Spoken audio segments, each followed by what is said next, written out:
কিশোরগঞ্জের পাকুন্দিয়া উপজেলার জাঙ্গালী ইউনিয়নের তারাকান্দি গ্রামের দরিদ্র কৃষক পরিবারের সন্তান লিয়াকত আলী।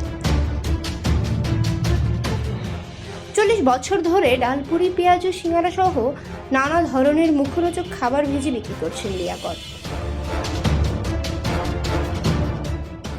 তবে ফুটন্ত তেলে হাত দিয়ে নাড়াচাড়া করছেন 25 বছর ধরে।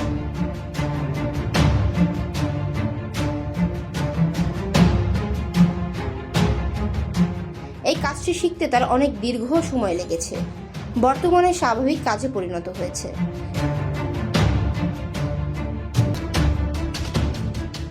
লিয়াকত আলী মিয়ার ডালপুরির দোকানে ডালপুরি নিতে এবং গরম কড়াইয়ে গরম তেলে হাত নাড়ানো দেখতে আসে বিভিন্ন এলাকার নানান বয়সের নারী ও পুরুষ। ডালপুরি বিক্রির ব্যবসা করে তিনি সহায় সম্পত্তি গড়ে তুলেছেন, পাশাপাশি ছেলে মেয়েদের লেখাপড়া করিয়ে উচ্চশিক্ষায় শিক্ষিত করে তুলেছেন।